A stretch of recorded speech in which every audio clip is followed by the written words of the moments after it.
As a student who has been living in the United States for 3 years, I am so fascinated with the cultural differences in the United States and in China.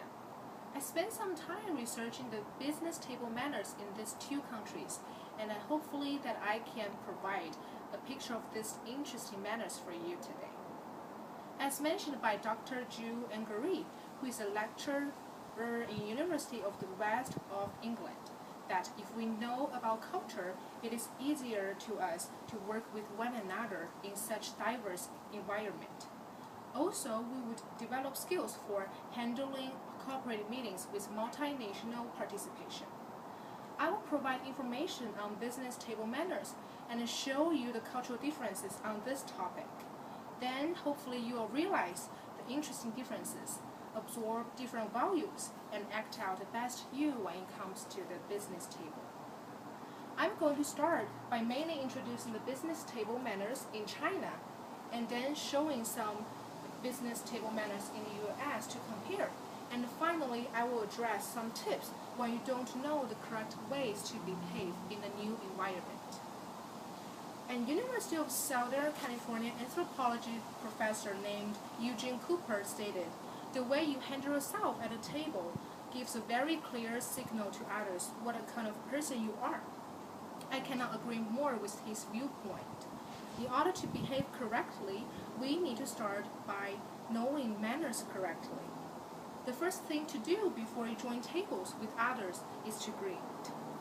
According to ChinaBusinessReview.com, greetings in China involve waving, nodding, or saying 你好 means hello. These are all acceptable. Bowing to seniors or bending down a little when you see your boss is recommended. Also, shaking hands in a formal setting is highly recommended too.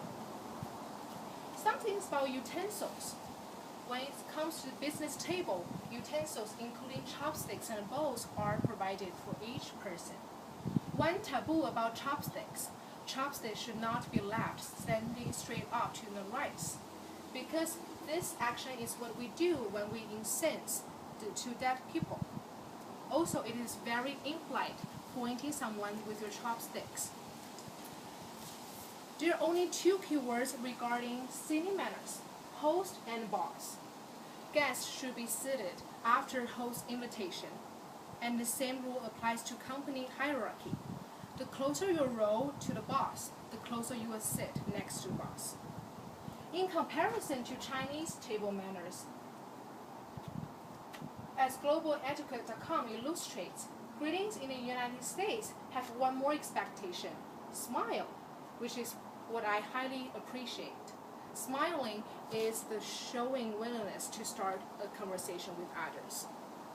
Regarding utensils, US provides so many tools: knives, forks, wine glasses. The best way for me to memorize the rules is not to order any wines, and recall that knife in my right hand and a fork in my left hand. Setting rules in the US are quite different. Knowing where to sit is like playing games in China.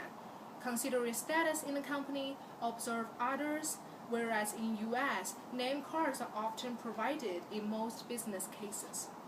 If the name cards are not offered, then the most important guests occupy the right-hand seats, with the second most important guests occupy the left-hand seats. What if we cannot memorize all the rules in a foreign country? My suggestion will be observe more and do less. It is better for us to do something wrong than to do all the wrong things.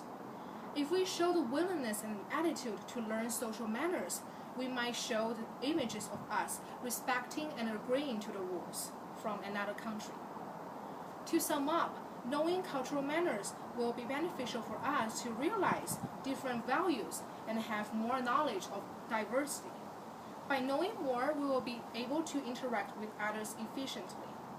From the introduction of Chinese and American business table manners, we see some things are different, but there are some values and beliefs are the same. We all want to be polite and friendly when we meet people with cultural differences backgrounds.